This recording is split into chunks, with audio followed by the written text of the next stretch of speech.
Okay, so now we are almost done with the tangent and normal part. Okay, tangents and normals, whatever concepts were applicable on tangents and normals. Okay, we are already done with it. So right now we will. एक minute, huh? Just one moment.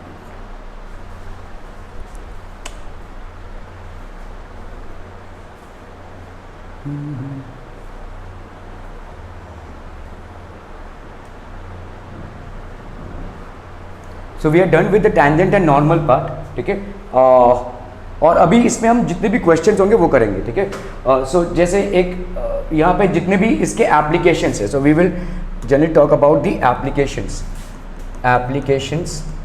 Of tangents and normals. ठीक है, tangents and normals में हम ए और D को basically understand करने की कोशिश करें in terms of tangents and normals. So we just going to cover some problems out here and maybe we will be finished with this. Okay, just one moment. Okay, so here we have a question. If a ray passing through a point 0 2 strikes the curve y is equal to x cube minus x square plus x minus 1 at a point 2 5, ठीक है, at a point 2 5, then find the equation of the reflected ray. तो थोड़ा हमको देखना पड़ेगा इसमें कि कैसा है. तो थोड़ा सा इमेजिनेशन कीजिए. देखिए यहाँ पे क्या दिया हुआ है, आपको कर्व दिया हुआ है. लेट्स से हमने अगर एक कर्व ड्रॉ किया यहाँ पे, ये आपका समझ लीजिए x और y एक्सिस है. ठीक है, ये आपका भाई साहब x और y एक्सिस है. ठीक है, और यहाँ पे समझ लो कोई रे है, सॉरी अपना कर्व है. It is passing like this. ठीक है, ये कर्व ऐसे पास कर रहा है और इस कर्व में से एक टैंजेंट जा रहा है. ठीक है, if a ray passing through a02 strikes the curve at a point then find the equation of the reflected. तो ये स्ट्राइक कर रहा है, जरूरी नहीं कि टैंजेंट हो, ये यहाँ से जा रहा है. देखो कौन सा है, पॉइंट 02. 02 मतलब वाई एक्सिस पे होगा. ठीक है, 02 मतलब आपका भाई साहब वाई एक्सिस पे होगा. सो लेट्स से इधर से जा रहा है ये, जरूरी नहीं कि टच करे. Strikes the curve at a point, find the equation of the reflected रे. तो समझ लो यहाँ से ये जा रहा है ऐसे, ये इधर इसको स्ट्राइक कर रहा है. ठीक है, ये वाला पॉइंट कितना है, देखो this point is given to you as a which is nothing but 02. और यहाँ पे समझ लो ये पॉइंट P है. This is basically P, that is 2, that is basically 2 5. So let's draw this here. ये हो गया आपका P, दैट इज 2 and 5. ठीक है, अभी आपको रिफ्लेक्टेड रे को देना है. ठीक है, तो फिजिक्स का थोड़ा बहुत आता है इसमें, फिजिक्स का थोड़ा बहुत आता है. मतलब कैसा होता है रिफ्लेक्टेड रे, अगर समझ लो कोई प्लेन सरफेस है तो ये आपका इंसिडेंट रे हो गया, ये आपका रिफ्लेक्टेड रे हो गया. अगर ये वाला एंगल इंसिडेंस है, ये वाला एंगल क्या हो जाएगा, एंगल ऑफ रिफ्लेक्शन, मतलब एंगल आई हो जाएगा. ग्रेजिंग रे ऑफ इंसिडेंस किसको बोलते हैं, हम इसको बोलते हैं. तो ये अगर थीटा है तो ऑब्वियसली ये वाला भी थीटा होगा. इसका मतलब क्या हुआ, ये वाला जो रे है, ठीक है, ये जो रे इसको स्ट्राइक कर रहा है एट दिस पॉइंट 2 5, इस पे जो reflection, if a ray passing through a02 strikes the curve, ये आपका कर्व है. देखो this curve is x cube minus x square plus x minus 1. कायदे से थोड़ा बहुत फिजिक्स यहाँ पे अप्लाई हो रहा है. ठीक है, तो x cube minus x square plus x minus 1, इस पे ये स्ट्राइक कर रहा है. अगर ये स्ट्राइक कर रहा है तो आपको यहाँ पे फाइंड आउट करना है कि इसका रिफ्लेक्टेड रे का, ठीक है, इक्वेशन क्या हो जाएगा. So in order to find this what we do is we draw a basically एक टैंजेंट अगर हम ड्रॉ कर देते हैं यहाँ पे. ठीक है, if let's say we draw a tangent here. So let's say we are drawing, इस कर्व में थोड़ा सा कंफ्यूजन क्रिएट हो रहा है. तो let's say we will draw the curve like this. समझ लो ये कर्व है आपका. ठीक है, और हमने पहले हम टैंजेंट ही ड्रॉ कर लेते हैं. चलिए, तो आपका इधर ये ड्रॉ हो रहा है, ये टैंजेंट जा रहा है. ठीक है, ये टैंजेंट जा रहा है मतलब प्लेन सरफेस है ये. ठीक है, so let's say we have the curve something like this. ये ऐसे जा रहा है भाई साहब कर्व. ठीक है, ओके, तो आपका ये वाला क्या हो जाएगा, ग्रेजिंग एंगल ऑफ इंसिडेंस हो जाएगा. आपका जो रिफ्लेक्टेड रे होगा वो कैसे जाएगा भाई साहब, ऐसे जाएगा. ठीक है, और वो भी टैंजेंट के साथ क्या एंगल बनाता हुआ जाएगा, थीटा का एंगल बनाता हुआ जाएगा. As we have it here, ये वाला क्या बनाएगा भाई साहब, थीटा का एंगल ही तो बनाएगा. ठीक है, अगर ये ग्रेजिंग एंगल ऑफ इंसिडेंस होगा तो लेट्स से ये हो गया आपका ए, ये पॉइंट तो आपका ए है ही. ठीक है, ये पॉइंट तो है आपका ए ही है, ये ए और पी हो गया ये. तो आपका लेट्स से ये हो गया बी. ठीक है, बी पी. सो हमको यहाँ पे इक्वेशन ऑफ BP को निकालना है, इक्वेशन ऑफ BP को निकालना है. A P grazing angle of incidence कितना होगा थीटा, रिफ्लेक्टेड रे है ये, तो इसका भी ग्रेजिंग एंगल ऑफ इंसिडेंस कितना, ग्रेजिंग एंगल ऑफ रिफ्लेक्शन कितना हो जाएगा theta by laws of reflection. तो हमको इक्वेशन ऑफ बी पी को फाइंड आउट करना है। ओके अभी देखो इसको हम क्या कर सकते हैं, हमको दरअसल अगर हम अप्लाई करेंगे, so what exactly is applied here कि भाई अगर आपके दो कर्व्स हैं, ठीक है, दो कर्व्स हैं और एक का स्लोप है लेट्स से m1 और एक का स्लोप है m2, ठीक है, मतलब एक पॉइंट पे, तो आपका भाई साहब tan थीटा, मतलब होता क्या है, दो लाइंस के बीच में जो एंगल होता है थीटा, दो लाइंस के बीच में जो एंगल होता है theta, that can be given as tan theta is equal to m2 minus m1 upon 1 plus m1 m2, है ना भाई। अगर दो लाइंस हैं तो उनके बीच में अगर एंगल थीटा आ रहा है, जैसे मतलब दो कर्व्स हैं यहाँ पे, ठीक है, दो कर्व्स हैं भाई साहब इंटरसेक्ट हो रहे हैं, तो यहाँ पे हमने टेंजेंट ड्रॉ कर दिया दोनों पे, ये जो एंगल थीटा बनेगा, ठीक है, tan theta will be equal to m2 minus m1 upon 1 plus m1 m2। Okay so in the same way यहाँ पे भी क्या हो रहा है, देखो ये एक लाइन है और ये एक लाइन है, टेंजेंट है, ठीक है, टेंजेंट और इसके बीच में क्या एंगल बन रहा है थीटा। मैं अगर इस लाइन का स्लोप निकाल लूँ और इस वाले लाइन का स्लोप निकाल लूँ तो ये वाला जो थीटा है उसको यहाँ पे अप्लाई कर सकता हूँ, क्योंकि मुझे यहाँ पे बी पी का, समझ लो ये बी है, ये बी पी का जो स्लोप है वो फाइंड करने में दिक्कत है। यहाँ पे देखो दो पॉइंट्स हमको दिए हुए हैं, क्या 0, 2 और 2, 5, क्या हम स्लोप फाइंड आउट कर सकते हैं। तो स्लोप ऑफ ए पी कितना हो जाएगा बोलो, slope of A P that will be equal to d y by d x, है ना भाई। स्लोप ऑफ ए पी कितना हो जाएगा, sorry d y by d x होगा, आपका होगा y2 minus y1 upon x2 minus x1। ए का भाई साहब कोऑर्डिनेट क्या है 0, 2 और पी का भाई साहब कोऑर्डिनेट क्या है 2, 5, ठीक है। तो अगर हम यहाँ पे 5 माइनस 2 करें, सो दिस विल बी 5 माइनस 2 और x2 माइनस x1 करें तो यहाँ पे क्या हो जाएगा 2 minus 0, so this will be 3/2। Clear, are we clear on this one. तो आपका स्लोप ऑफ ए पी ये हो गया। Okay slope of tangent find out कर सकते हैं, अगर मैंने d y by d x कर दिया इस कर्व का, तो at this point P can we find out the slope of the tangent, so let's find it out. तो यहाँ पे हो गया लेट्स से आपका ये हो गया आपका m1, ठीक है। Okay slope of tangent at P, slope of tangent at P ये क्या हो जाएगा बोलो, this will be dy by d x, ठीक है भाई साहब, dy by d x at 2, 5, dy by d x at 2, 5। Clear clear clear. Okay so चलिए करते हैं भाई साहब इसका dy बाई डी एक्स। आपको भाई साहब यहाँ पे y की वैल्यू क्या दी हुई है, y की वैल्यू दी हुई है y is equal to x cube minus x square plus x minus 1, dy by d x कर लीजिए, इसका कितना आ जाएगा, this will be 3x square minus 2x plus 1। Clear. So dy by d x, dy हमको point मालूम है ना जहाँ पे वो इंटरसेक्ट कर रहा है, so dy by d x at 2, 5 कितना हो जाएगा बोलो, यहाँ पे 3 इंटू एक्स का स्क्वायर मतलब 2 का square minus 2 into x that is 2 plus 1 है कि नहीं, ये तो आपका 0 हो गया, ये प्लस 1 देगा, लेकिन तो कितना आ रहा है यहाँ पे देखो 3 हो गया आपका भाई साहब, 2 2 ज़ा 4, 4 3 ज़ा 12, 12 माइनस 4 8, 8 प्लस 1 9, ठीक है। तो भाई साहब यहाँ पे हम बोल सकते हैं ये हो गया आपका m2।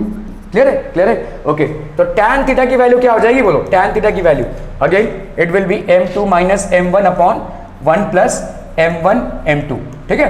m2 की वैल्यू आपने क्या निकाली हुई है, यहाँ पे m2 की वैल्यू निकाली हुई है 9, m1 की वैल्यू आपने क्या निकाली हुई है भाई साहब 3/2, ठीक है, अपॉन ये हो गया आपका tan थीटा, ठीक है, 1 plus m1 m2 that is 3/2 into 9, है ना भाई, 3/2 इंटू 9 ये होगा। Okay so this will be how much 18 minus 3 that is 15/2, 9 2 18, 18 minus 15/2, 1 plus 27/2, 27/2 ना, तो 29/2 हो जाएगा, 29/2 ये और ये कैंसिल हो गया, कितना आ गया बोलो 15 इतना ही आएगा ना, 15/2, 9 3 ज़ा 27, ये 2 हो गया, 2 प्लस 27/2 तो ये हो गया 29/2, ये दोनों कैंसिल 15/29।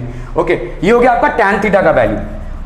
अभी हम यहाँ पे ये वाला भी तो थीटा ही बन रहा है ना भाई, इन दोनों के बीच में एंगल भी थीटा ही बन रहा है। ओके लेट हमको यहाँ पे पहले b का स्लोप निकालना है, ठीक है। तो let slope of B M, है ना भाई, मान लेते हैं हम, let slope of B M. Okay तो आपका भाई साहब अब बताओ यहाँ पे क्या हो जाएगा, इसका स्लोप हमको मालूम है किसका, इसका एट दिस पॉइंट कितना आया है आपका 9, ठीक है। यहाँ पे हमने इसको m माना हुआ है, वही सेम चीज हो जाएगी, देखो tan theta is equal to 9 minus कितना m upon 1 plus 9 into m, तो that will be 9 minus m upon 1 plus 9m। ये जो tan थीटा है ठीक है। और ये जो tan थीटा ये आपस में बराबर होंगे, क्योंकि ग्रेजिंग एंगल ऑफ इंसिडेंस है एक, और दूसरा क्या है आपका ग्रेजिंग एंगल ऑफ रिफ्लेक्शन। तो ये दोनों अगर बराबर होते हैं तो we can say that 9 minus m upon 1 plus 9m will be equal to 15/29। ठीक है, अरे बाप रे 29, 15/29। ओके चलिए करते हैं भाई साहब, ये हो गया भाई साहब 15 प्लस 9 5 ज़ा 45, 9 5 ज़ा 45, 9 1 5 प्लस 4 135 m है ना। ये कितना हो जाएगा 9 9 ज़ा 81, 9 2 ज़ा 18, 18 प्लस 261 है ना, 261 और माइनस 29 m है कि नहीं भाई साहब। ठीक, कितना है देखो 50 कितना 15 प्लस 9 कितना है ना 135, और यहाँ पे 9 इंटू 29 कितना आ गया 26, 9 9 से 81, 9 2 से 18, 18 प्लस 2 26, और यहाँ पे 15 माइनस 29 m, ये माइनस 29 m हो गया। तो आप इसको इधर ले लीजिए, 9 प्लस 5 हो गया आपका 14, 3 प्लस 1 4 5 6, और ये हो गया 164 m है कि नहीं, 164 m। This will be equal to how much, 5 plus 1 भाई साहब 6 5 नहीं ये माइनस होगा ना, 261 माइनस 15, ठीक है। सो ये हो गया आपका 246 है ना, 246 आ जाएगा, क्लियर है। तो आपका m का वैल्यू कितना आ गया भाई साहब 246/164। सो दैट विल बी 2 12 ज़ा 24, 2 3 ज़ा 6, 2 8 ज़ा 16, 2 2 ज़ा 4, और कटेगा भाई साहब नहीं कटेगा, ठीक है। तो m की वैल्यू, ये किसकी स्लोप की वैल्यू आ गई भाई साहब bp की, ठीक है। तो 123/82। अभी आपको क्या बोला यहाँ पे, then find the equation of the reflected ray, मतलब हमको इक्वेशन फाइंड करना है किसका, रिफ्लेक्टेड रे का। तो अभी हम कैसे फाइंड आउट करेंगे, स्लोप तो आ गया रिफ्लेक्टेड रे का, ठीक है। तो slope of reflected ray, slope of reflected ray ये कितना हो रहा है भाई साहब, दिस इज 123/82, 123/82। अगर हम करते हैं भाई साहब इसको स्लोप पॉइंट फॉर्म में, मतलब y minus y1 is equal to m into x minus x1, ठीक है। सो ये हो गया y माइनस y1 की वैल्यू भाई साहब क्या हो जाएगी यहाँ पे बोलो, एक पॉइंट तो हमको मालूम है ना इसका p bp पे लाई कर रहा है, तो y minus 5 is equal to m कितना हो गया भाई साहब आपका 123/82, ठीक है, 123/82, x minus x1 that is 2। कर लो भाई साहब इसको आप, 82y माइनस 2 5 ज़ा 10, 8 5 ज़ा 40, 410 is equal to 123x minus कितना हो जाएगा भाई साहब 246 है ना, 246। तो आपका इसको अगर हमने इधर लिया, so 82y minus 123x is equal to minus 246, 410 minus 246, 6 plus 4 10, और कितना हो जाएगा भाई साहब यहाँ पे 10 माइनस 4 10 354। सो 82y माइनस हाँ 150, ये 154 आ रहा है, नहीं ये वाला 154, ठीक है। चलिए भाई साहब ये हो गया आपका 154। सो माइनस 123x, ये नहीं जाएगा, ठीक है। ये आपका इक्वेशन हो गया of the reflect, equation of reflected ray, equation of reflected ray, ठीक है। कॉन्सेप्ट समझ में आ रहा है ये, ठीक है। तो यहाँ पे हम टैंजेंट और इक्वेशन ऑफ रिफ्लेक्टेड रे को निकाल रहे हैं।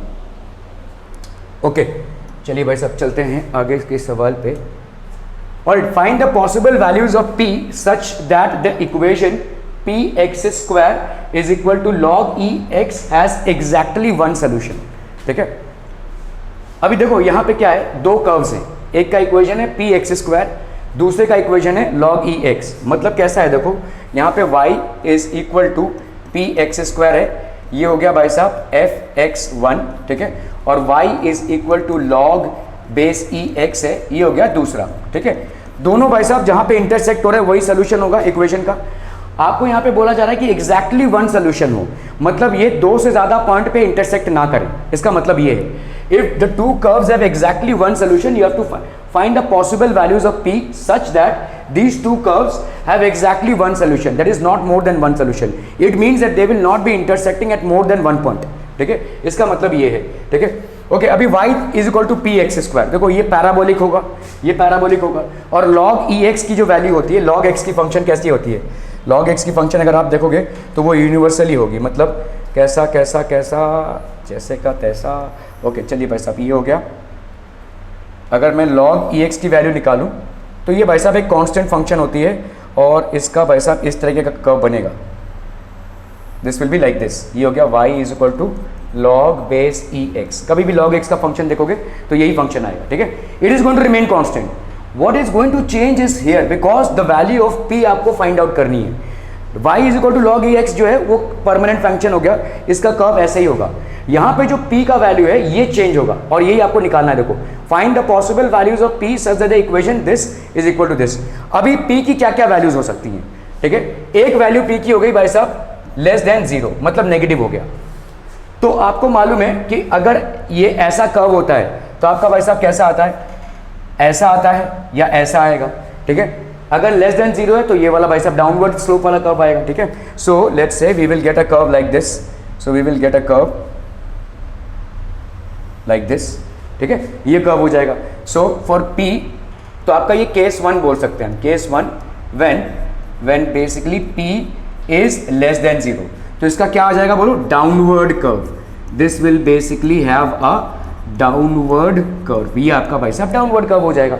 और अगर ये डाउनवर्ड कर्व होता है तो ऑब्वियसली एक ही पॉइंट ऑफ इंटरसेक्शन होगा, आगे मिलने की कोई गुंजाइश ही नहीं है। log x का फंक्शन भाई साहब ऐसे जा रहा है, ठीक है। और ये आपका डाउनवर्ड कर्व हो गया, कौन सा, y is equal to p x का स्क्वायर, ये डाउनवर्ड कर्व हो गया। If p is less than 0, यहां पे एक ही पॉइंट पे इनकी there is only one solution. So for this value for p less than 0 we have only one solution, we have only one solution, ठीक है। तो अब बताओ भाई साहब इसका p का वैल्यू हम क्या ले सकते हैं, इनफाइनाइट तक ले सकते हैं, कोई भी वैल्यू उठा लो। so long as p is negative you can take any value। मामला समझ में आ रहा है। log का कोई मतलब ही नहीं है ना। देखो यहां पे क्या है, y is equal to log ex है, ये परमानेंट है, इसका कर्व यही होगा। जो वेरी कर सकता है वो ये, इसलिए तो आपको बोला है देखो find the value of p such that the equation p x square, ये वाला जो p x स्क्वायर है, ठीक है, has exactly one solution. This will happen only when the two curves are intersecting at one point, ठीक है। If p x square where p is less than 0 then we will get a curve like this। Downward curve अगर ऐसा होगा, downward parabola हो गया, इसको हम बोल सकते हैं डाउनवर्ड पैराबोला, है ना। This will be basically a downward parabola. और आपका log का फंक्शन तो आप देख ही चुके हैं, मतलब इन दोनों में एक ही पॉइंट होगा। तो अब बताओ मुझे p की कोई स्पेसिफिक वैल्यू होगी क्या, नहीं ना। p की इनफाइनाइट वैल्यू हो सकती है, इनफाइनाइट वैल्यूज ले लो आप, ऐसा मोटा पतला कुछ भी ले लो, एक ही पॉइंट ऑफ इंटरसेक्शन होगा, है ना। ये यहां से चल रहा है ना, तो p का ऐसा वैल्यू ले लो, ऐसा वैल्यू ले लो, ऐसा वैल्यू ले लो, ऐसा वैल्यू ले लो, कुछ भी ले लो, एक ही पॉइंट ऑफ इंटरसेक्शन होगा।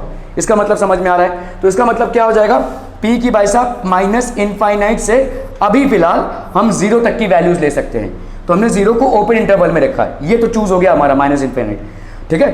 अभी हम आते हैं भाई साहब केस नंबर 2 पे। केस नंबर 2 पे जब आपका हो जाता है p is greater than 0, p अगर भाई साहब आपका ग्रेटर देन 0 हो गया, ठीक है। अभी क्या करेंगे, p इज ग्रेटर देन 0 होगा अगर, तो क्या होगा, अपवर्ड स्लोप हो जाएगा, है ना। अभी समझो आपका वही ग्राफ है, वही सेम ग्राफ है, ठीक है। वही log ex वही रहेगा, log ex is going to remain the same. ये भाई साहब ऐसे ही जाएगा, y is equal to log base ex। अभी यहां पे क्या हो रहा है भाई साहब, this is going to be something like this, ऐसा वाला हो जाएगा। अभी देखो यहाँ पे 2 कर्व्स हो जा रहे हैं, तो इसका मतलब हम नहीं कर सकते। इसका मतलब क्या होगा, एक हमको ऐसी p की स्पेसिफिक वैल्यू चुननी पड़ेगी जहां पे ये इसके साथ सिर्फ टच हो, इंटरसेक्ट ना हो, ठीक है। तो we have to be specific about choosing a value of p। Now we can not have infinite values. Is this point clear, ठीक है। तो अभी हम भाई साहब यहाँ पे क्या करेंगे, इसको हमको चूज करना पड़ेगा। 1 second, let me narrow down the eraser here.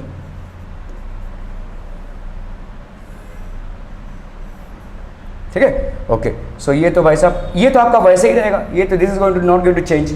तो we have to pick up a value of p such that the curve is just touching this curve, ठीक है। ये ऐसा कोई p का वैल्यू हमको लेना पड़ेगा specifically, p is greater than 0 है, पैराबोला कुछ ऐसा लेना पड़ेगा कि एक सिंगल पॉइंट पे टच हो, क्योंकि इसका एक ही सोल्यूशन दिया हुआ है, आपको यहाँ पे एक ही सोल्यूशन चाहिए, that is the condition. So for what value of p will you just have one solution, और यहाँ पे होगा, ठीक है। यहाँ पे इनफाइनाइट वैल्यूज ऑफ p के लिए आप एक ही सोल्यूशन पाएंगे, लेकिन there will be a specific value of p for which If it is greater than 0, this parabola will just intersect this because this is not going to change. आपका log ex change नहीं होने वाला है. अब ऐसा जब हो रहा है तो इसका मतलब जो टेंजेंट जाएगा वो दोनों को कॉमन होगा. अगर मैंने यहाँ से कोई टेंजेंट ड्रॉ किया, ठीक है, यहाँ से भाई साहब कोई टेंजेंट ड्रॉ किया, तो ये दोनों कर्व्स को टेंजेंट होगा कि नहीं? This will be basically a tangent to both the curves. ठीक है, ओके. सो अभी हम इसको सिलेक्ट कर लेते हैं. So the tangent at, let's say यहाँ पे हमने सिलेक्ट कर लिया इसको P x1 y1. ठीक है, at point P that is x1 y1 will be a common tangent, will be a common tangent to both the curves. Make sense? ठीक है, to both the curves will be a common tangent to both the curves. Clear है? Okay. तो पहला वाला ले लेते हैं. देखो, अगर हमने यहाँ पे y is equal to p x square लिया, इसको मैंने dy बाई डी एक्स किया, तो यहाँ पे कितना आ जाएगा बोलो? dy by d x at x1 y1. तो कितना आएगा बोलो यहाँ पे? 2p x1 आ गया ये, है ना भाई? 2p x1. ओके. और इसका अगर हम करते हैं, देखो y is equal to log base e x.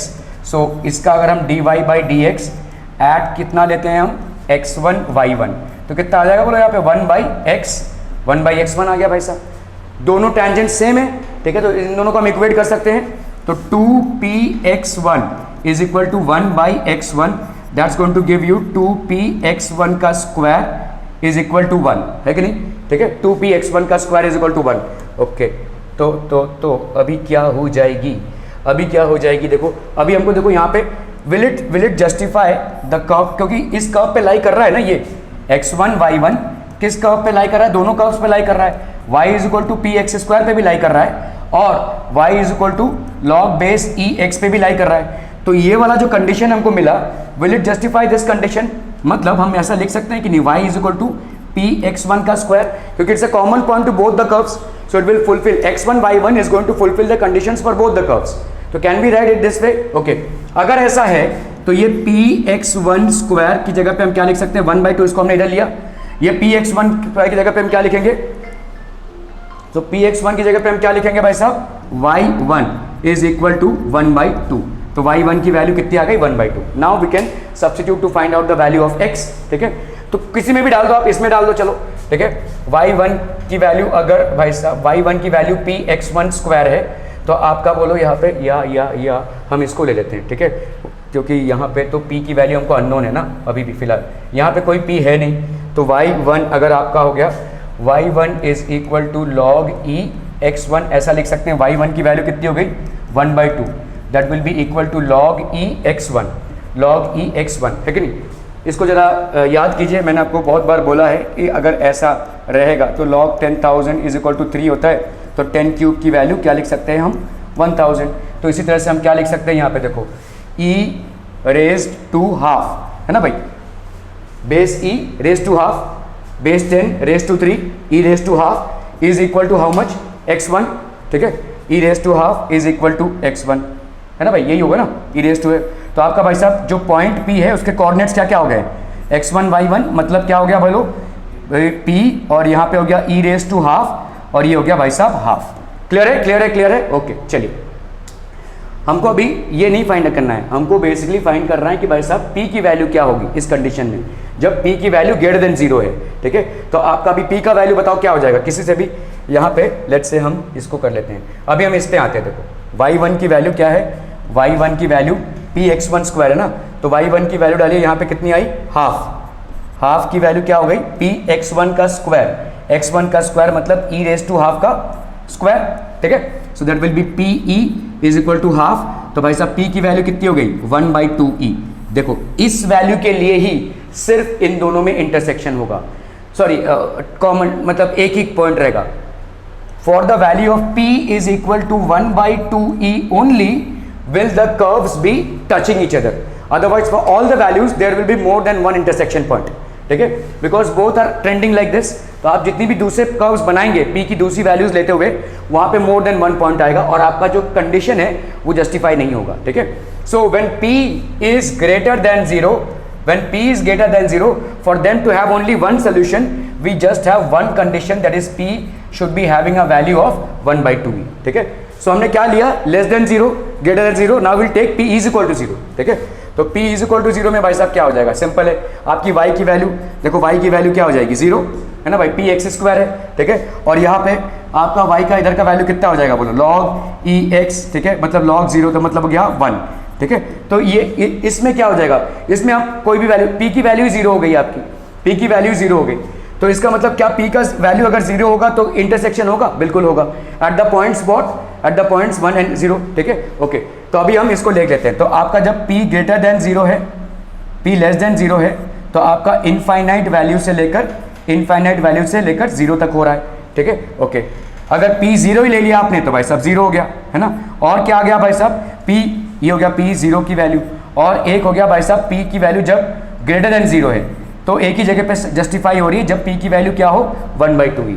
तो इन सबको अगर कंबाइन करेंगे हम तो डोमेन ऑफ p क्या हो जाएगा बोलो, domain of p, what could p have the values as, p is equal to -∞ to close interval 0, because p की वैल्यू 0 ले रहे हैं हम, ठीक है। तो close interval 0 union of 1/2e, so this will take all the values right from infinity to 1/2e. So this is going to justify all the values of p being less than 0, p being equal to 0 and p being greater than 0, ठीक है। सो यही values होंगी जहां पे आपको इन दोनों curves का एक ही सोल्यूशन मिलेगा, for which for both the curves you will just have one solution, ठीक है, क्लियर है। Okay, find the shortest distance between the line which is given as y is equal to x minus 2, y is equal to x minus 2 and the parabola that is x square plus 3x plus 2, ठीक है। Find the shortest distance between the curves, ठीक है। Okay, चलिए भाई साहब अभी हम कर लेते हैं यहाँ पे,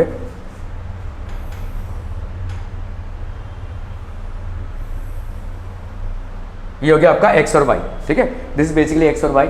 ओके, ये कोई लाइन है, ठीक है, ये कोई लाइन है भाई साहब, आपका जा रहा है ऐसे, तो लेट्स से ये लाइन जा रहा है भाई साहब, ठीक है, ये लाइन ऐसे जा रहा है और इसकी वैल्यू क्या दी हुई है आपको, y is equal to x minus 2, ये दिया हुआ है, ठीक है। ओके, एंड द पैराबोला, अब यहाँ पे कोई पैराबोला है, लेट्स से ये कोई पैराबोला है, ठीक है, that is y is equal to x square plus 3x plus 2। Find the shortest distance. अब इन दोनों में शॉर्टेस्ट डिस्टेंस निकालना है। शॉर्टेस्ट डिस्टेंस क्या होता है, what is shortest distance, shortest distance होता है मतलब परपेंडिकुलर डिस्टेंस, मतलब ये दोनों जब एकदम पास आ जाते हैं, तो लेट्स से पॉइंट P जो है वो सबसे क्लोज है इस लाइन के, ठीक है, और पॉइंट P का कोऑर्डिनेट है आपका xy, लेट्स से xy, ठीक है। अभी पॉइंट P से, तो मैंने अगर अलग अलग पॉइंट्स ऐसे नॉर्मल्स डाले, बहुत सारे ऐसे पॉइंट्स ले लिए मैंने, और सारे पॉइंट्स जब मैंने नॉर्मल डाले इस पे, ठीक है, तो ये वाला शॉर्टेस्ट नॉर्मल होगा, ठीक है। शॉर्टेस्ट नॉर्मल होगा मतलब कैसा हो जाएगा, देखो ये मैंने नॉर्मल डाला इसमें, ठीक है, और ये हो गया शॉर्टेस्ट नॉर्मल, ये हो गया शॉर्टेस्ट नॉर्मल। अभी अगर ये इस पे नॉर्मल है तो बट ऑब्वियस सी बात क्या होगी कि अगर मैंने यहाँ पे कोई टैंजेंट ड्रॉ किया, कौन से पॉइंट पे, इस P पे अगर मैंने कोई टैंजेंट ड्रॉ किया तो ये इस पे भी नॉर्मल होना चाहिए, क्योंकि आप डिस्टेंस की बात कर रहे हैं, डिस्टेंस की बात कर रहे हैं, मतलब आपका समझ लो ये Q है, ठीक है, तो मतलब Q से भी इस पे नॉर्मल ही होगा, otherwise it is not possible, ठीक है। डिस्टेंस मतलब दोनों का बीच का डिस्टेंस ना, तो इस पॉइंट पे जो टैंजेंट मैंने ड्रॉ किया है और ये वाला जो है, this obviously has to be 90, this obviously has to be 90। तो लेट्स से मैंने अगर इसको बोला mn is basically, mn is tangent through P, that is xy, from which the shortest normal can be drawn to the line y is equal to x minus 2, get it, ठीक है। Okay, अब बताओ मुझे ये वाला tangent देखो, let's say हम इसको, अभी ये लाइन है ना, कोई नाम दे देते हैं इसको, LMNPQ यूज़ कर लिया हमने, तो लेट्स से RS, ठीक है, लाइन RS बोल देते हैं हम इसको, line RS which has a equation y is equal to x minus 2, ठीक है। अभी देखो यहाँ पे देखो, ये 90 ये 90, sum of co interior angles is equal to 180, तो इसका मतलब क्या हो जाएगा, MN will be obviously parallel to RS, है कि नहीं, MN और RS पैरेलल हो जाएंगे। अगर MN और RS पैरेलल होते हैं तो स्लोप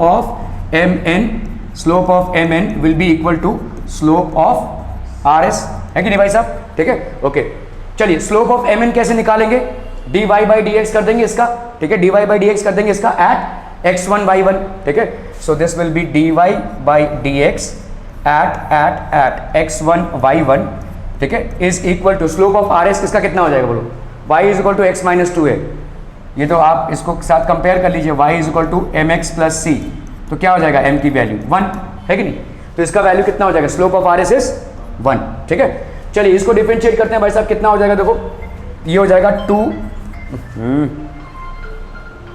ये हो गया आपका 2x1 plus 3x1 plus 2 is equal to 1, making sense है ना भाई, नहीं 2x1 प्लस 3 हो जाएगा ना ये, इसको अगर मैं डिफरेंशिएट करूं, so this will be 2x1 plus 3, 2x1 plus 3 is equal to 1 है ना भाई, 2x1 plus 3 is equal to 1। Okay, how do we find it out now, find the shortest distance between the 2 points. Okay, हाँ x1 मिल जाएगा, चलिए x1 निकाल लेते हैं हम इसमें, x1 की वैल्यू हो गई, ये हो गया 2x1 इज इक्वल टू -2, तो x1 की वैल्यू कितनी हो गई -1, ठीक है। अगर x1 की वैल्यू -1 हो गई तो y1 की वैल्यू कितनी हो जाएगी, y1 की वैल्यू हो जाएगी -1 का square plus 3 into -1 plus 2, so that is going to give you how much, 1 -3 plus 2, that will be 0। तो आपका ये जो पॉइंट है this will be how much, -1 and 0, ठीक है। ये वाला पॉइंट जो हमने निकाला दैट विल बी -1 एंड 0, ठीक है, ये वाला पॉइंट हो गया आपका। सो x1 y1 that is p has coordinates -1 and 0। अच्छा, यहाँ पे एक और चीज़ आती है, देखो अगर आप किसी लाइन पे लेट्स से मैं आपको बता देता हूँ, यहाँ पे अगर समझ लो कोई लाइन है ऐसा,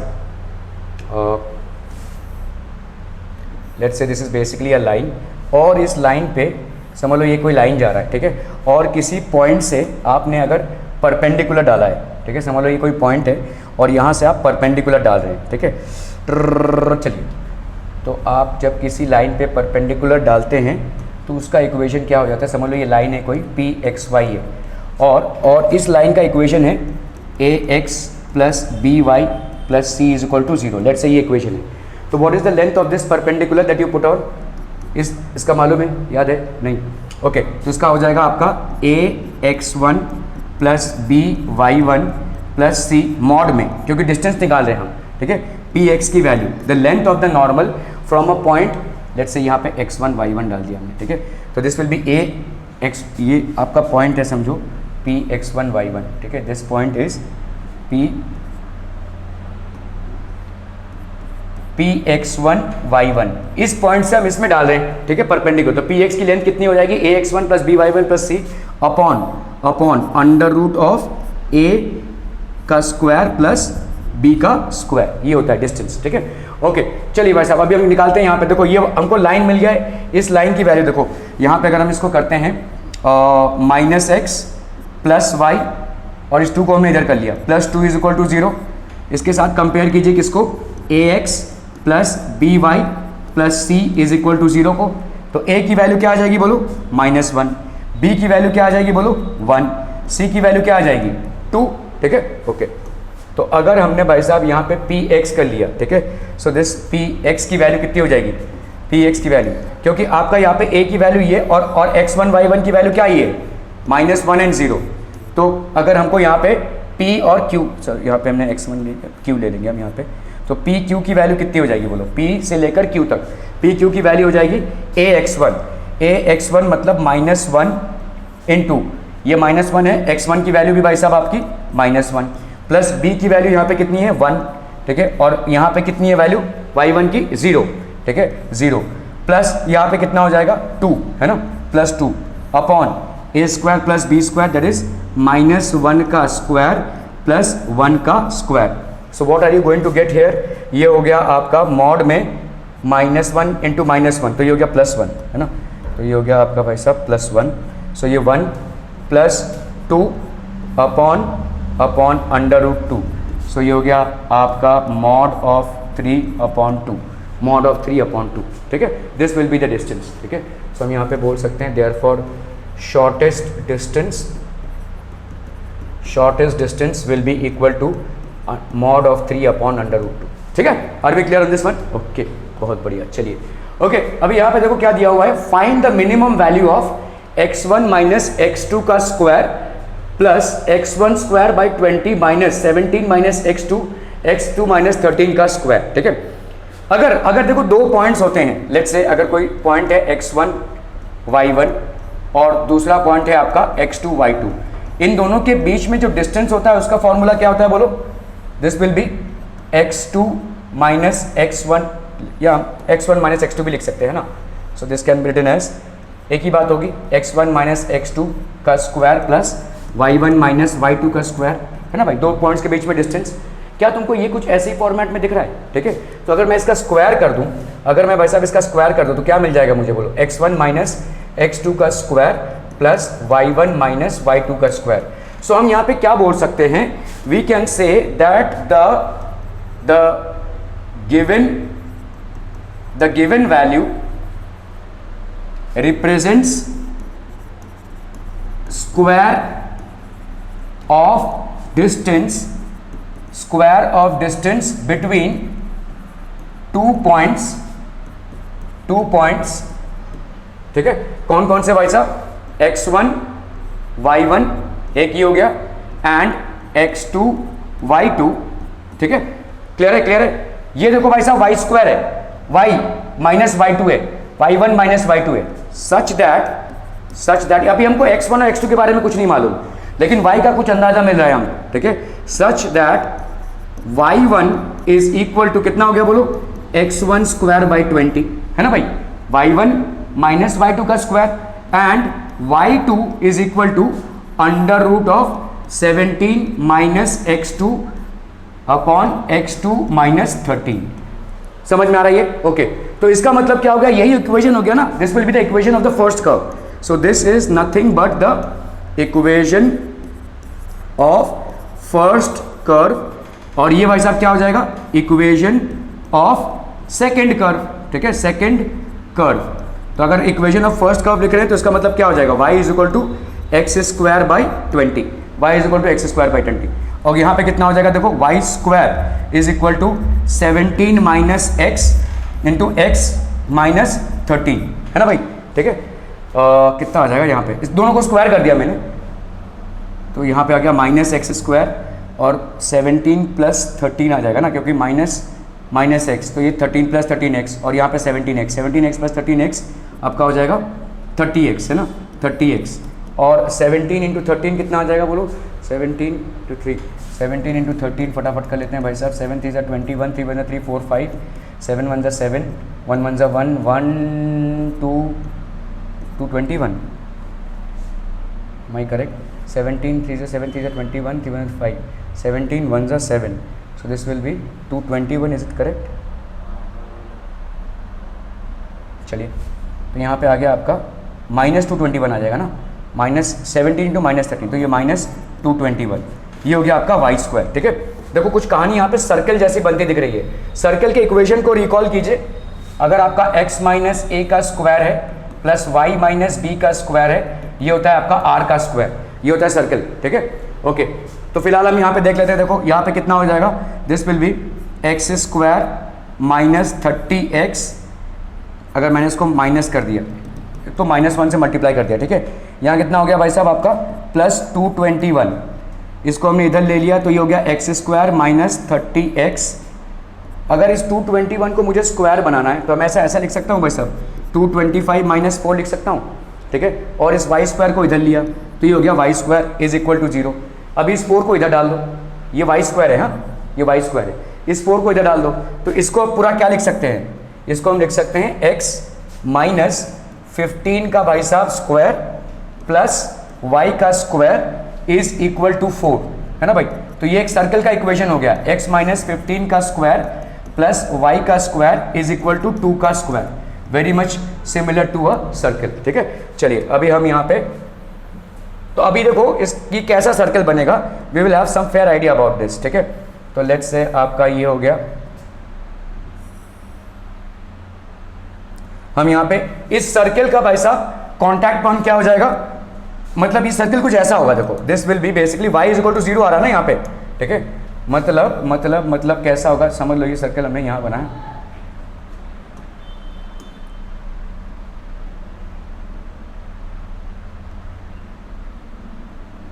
ठीक है। तो इस सर्कल का जो सेंटर होगा उसका कोऑर्डिनेट क्या होगा बोलो, 15 एंड 0, ठीक है। इसको हम ऐसे लिख सकते हैं ना, x माइनस 15 एक्स, नहीं x माइनस एक्स स्क्वायर क्यों लिख दिया मैंने, so this will be x minus 15 square plus y minus 0 square is equal to 2 का स्क्वायर, मतलब ये हो जाएगा भाई साहब आपका 15 एंड 0, ये हो गया इसका कोऑर्डिनेट। नहीं, x minus 15 is equal to 0 आया ना, तो 15 आएगा यहाँ पे, क्लियर है। x माइनस ए, मतलब देखो ये सर्कल होता है, सर्कल मतलब कैसा हो गया आपका, सर्कल का कोऑर्डिनेट क्या हो जाएगा, a और b हो जाएगा, और उसका रेडियस क्या हो जाएगा भाई साहब r। अगर कोई सर्कल है जिसका सेंटर है ए बी और उसका रेडियस है r, तो उसके इक्वेशन को हम ऐसे रिप्रेजेंट कर सकते हैं। तो यहाँ पे देखो x माइनस 15 आ रहा है, इस y स्क्वायर को y माइनस 0 लिख सकते हैं, तो इसका सेंटर कहाँ पे आएगा भाई साहब, 15 और 0 पे आ गया, और इसका रेडियस कितना हो जाएगा, radius will be 2, radius will be 2, ठीक है। तो लेट्स से हमने इसको डाल दिया भाई साहब c। अभी देखो यहाँ पे दूसरा वाला क्या है x, अभी ये क्या है देखो, y is equal to x square by 20 है, y is equal to x, तो ये क्या है आपका पैराबोला ही तो है, ठीक है, this will be a parabola. तो आपका ये कुछ ऐसे जाएगा, देखो लेट्स से आपका ये कुछ ऐसे जाएगा, सो लेट्स से ऐसे जा रहा है ये, ठीक है, y is equal to x square by 20, तो y की तो भाई साहब पॉजिटिव वैल्यूज आएगी, ठीक है, y के ये ऐसा जाएगा ना, ठीक है, this will be like this. अभी आपको यहाँ पे क्या पूछा है, find the minimum value of.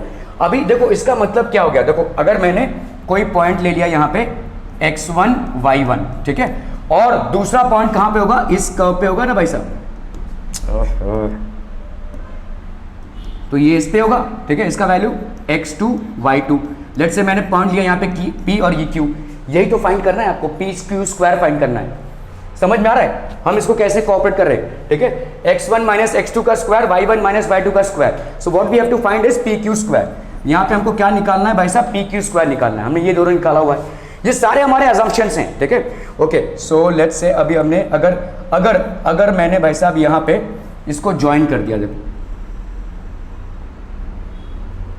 इसको अगर मैंने ज्वाइन कर दिया, तो ऑब्वियसली ये दोनों शॉर्टेस्ट डिस्टेंस हो गए, शॉर्टेस्ट डिस्टेंस ही होंगे ना भाई साहब, क्योंकि यहाँ पे ये फॉर्मेट ही वैसा है, ठीक है, ये फॉर्मेट ही वैसा है, मतलब ये यहाँ पे नॉर्मल होगा और यहाँ पे ये भी नॉर्मल होगा, जो नॉर्मल होगा वो सेंटर से पास करेगा, ठीक है, whatever is normal will be passing to the centre.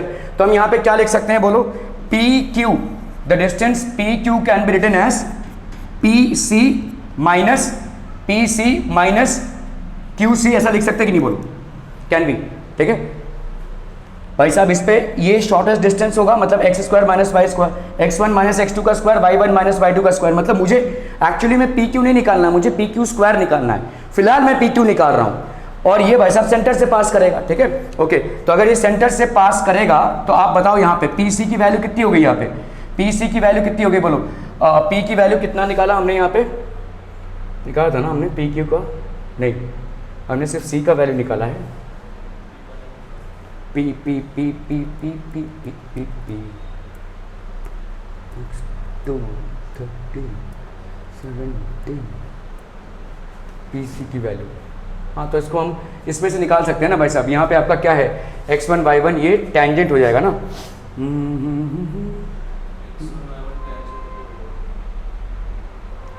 Tangent at x1 y1 वो नॉर्मल हो जाएगा ना, उस पर नॉर्मल इक्वेशन निकालेंगे हम, लेकिन उसका पॉइंट क्या हो जाएगा, चलिए करते हैं हम यहाँ पे, ठीक है। तो अगर मैंने भाई साहब यहाँ पे कोई this will be normal to the tangent drawn here, समझ लो अगर मैंने टेंजेंट ड्रॉ किया, इस नॉर्मल का इक्वेशन क्या होगा, minus d x by d y, है ना, ये होगा इस नॉर्मल का स्लोप, इस नॉर्मल का स्लोप, ठीक है।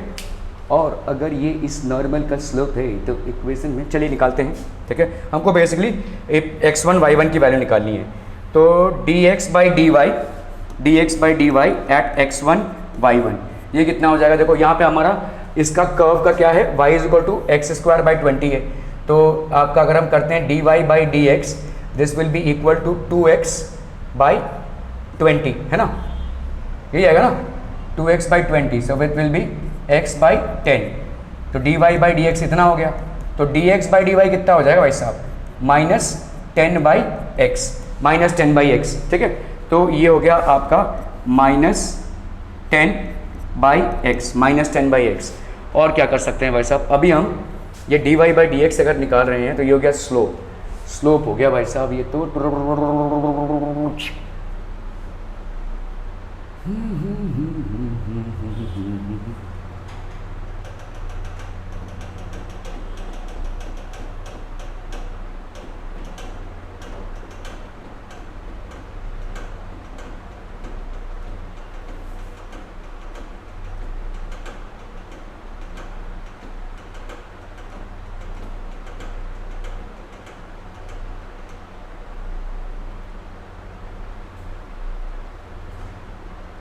तो क्या हम ऐसा लिख सकते हैं कि 15 y माइनस y1, ठीक है, is equal to m that is -10/x1 into x that is 0 minus x1, ऐसा लिख सकते हैं क्या भाई इस लाइन का इक्वेशन? ठीक है, इक्वेशन ऑफ PC है ना भाई, y सॉरी y है ना भाई साहब, ओ तो y की वैल्यू है यहाँ पे 0, ठीक है, तो 0 minus 15 y minus y1 is equal to m into x minus x1, x minus x1 that is 15 minus x1, equation of PC, ठीक है। तो कितना आ जाएगा बोलो यहाँ पे, -15 is equal to -10x1 to 15 minus x1, ठीक है, y minus y1, y minus y1, क्या कर रहा हूँ मैं, 0 माइनस y1 होगा ना, ओ 0 minus y1, sorry 0 minus y1 m into x minus x1, 15 minus x1, ठीक है। चलिए भाई साहब, इसको अगर हम करती है तो हमारी कितनी आ जाएगी, लेट्स कैलकुलेट दिस, ठीक है। तो आपका भाई साहब यहाँ पे कितना आ गया, -y1 is equal to -10/x1 15 minus x1। इस y1 के जगह पे हम क्या लिख सकते हैं बोलो, ये y1 की जगह पे हम लिख सकते हैं y1 is equal to x1 square by 20, ठीक है। तो इसको हमने लिख दिया भाई, ये माइनस और माइनस कैंसिल हो जाएगा, x1 square by 20 is equal to 10/x1 to 15 minus x1, ऐसा लिख सकते हैं। x1 क्यूब हो गया, ये is equal to 200 into 15 minus x1, है ना भाई। तो कितना आ रहा है देखो यहाँ पे, this will be x1 cube minus x1 cube is equal to 3000 minus 200 x1, है कि नहीं। अगर आपने इसको किया तो यहाँ पे हो गया x1 cube plus 200 x1 minus 3000 is equal to 0। अब इसको फैक्टराइज क्या करना है, देखो इसको आपको, आप थोड़ा सा रिमाइंडर थ्योरम को रिकॉल कीजिए। अरे ये क्या हो गया भाई साहब, अच्छा अभी ये नहीं जाएगा, ओके, मैक्सिमम लिमिट क्रॉस कर चुका है। Oh why are you doing like this, चलिए इसको ऊपर भेज देते हैं, ठीक है। तो f(x) की वैल्यू कितनी हो जाएगी बोलो यहाँ पे, x1 cube plus 200 x1 minus 3000। तो अगर मैंने f यहाँ पे 10 डाला, देखो एकदम दिख ही रहा है हमको, यहाँ पे 10 डाला तो यहाँ पे कितना हो जाएगा बोलो, 1000 प्लस यहाँ पे 2000 माइनस 3000, मतलब ये कितना हो गया भाई साहब 0, तो मतलब 10 इसका रूट हो गया। तो x की वैल्यू क्या हो जाएगी, 10 हो गई, x1 की वैल्यू हो गई भाई साहब 10, ठीक है। y1 की वैल्यू निकाल सकते हैं, y1 की वैल्यू कितनी हो जाएगी, यहाँ पे आपने देखो अब भी किया, y1 इज इक्वल टू कितना था, y1 is equal to x square by 20, है ना, y1 is equal to x square by 20, so that will be 10 square that is 100 by 20, so that will be basically 5, y1 is equal to 5। तो आपका values का क्या हो गया यहाँ पे, 10 एंड 5 हो गया ये वैल्यूज, क्लियर है, are be clear on this one people, ठीक है, ओके। तो अभी आपका भाई साहब ये क्या आया, तो आपको यहाँ पे पी क्यू की वैल्यू निकालनी है, ठीक है। तो x1 और y1 की वैल्यू कितनी आ गई बोलो, 10 और 5, पी क्यू की PC की वैल्यू निकालनी है आपको, PC की वैल्यू कितनी हो जाएगी बोलो, 0 माइनस 5 का स्क्वायर, तो कितना आ गया बोलो यहाँ पे, 0 माइनस इसका निकाला है ना, 0 माइनस 5 का स्क्वायर, तो ये हो गया 5 स्क्वायर प्लस 15 माइनस 10 का स्क्वायर, तो ये कितना हो गया बोलो, 5 का स्क्वायर, PC की वैल्यू, ठीक है। तो this will be how much, 25, मतलब 5√2, ठीक है, 5√2। और ये वाली वैल्यू कितनी हो जाएगी बोलो, QC की वैल्यू, ये तो 2 होगी ना, हमने रेडियस निकाला इसका 2, ठीक है। तो आपका भाई साहब यहाँ पे क्या हो जाएगा, दिस PQ की वैल्यू हो गई PC minus CQ, that is how much, PC की वैल्यू हो गई 5√2 माइनस 2। आपको यहाँ पे स्क्वायर निकालना है, देखो, ठीक है, इफ वी रिकॉल द, यहाँ पे क्या है देखो, स्क्वायर निकालना है इसका, तो इसका मतलब क्या हो जाएगा, दिस विल बी PQ का square, that is PQ square is equal to 5√2 minus 2 का square, this is going to be the answer, ये आपका आंसर हो जाएगा, ठीक है, क्लियर है। सो हमने इसको अलग तरीके से किया हुआ है। एक्चुअली सवाल बाइसेप डिस्टेंस फॉर्मूला का था, लेकिन हमने यहाँ पे टेंजेंट फॉर्मूला से इसका कर्व निकाल कर इसका डिस्टेंस फाइंड आउट किया। ठीक है, okay, we will continue with more problems. Thank you so much for your time.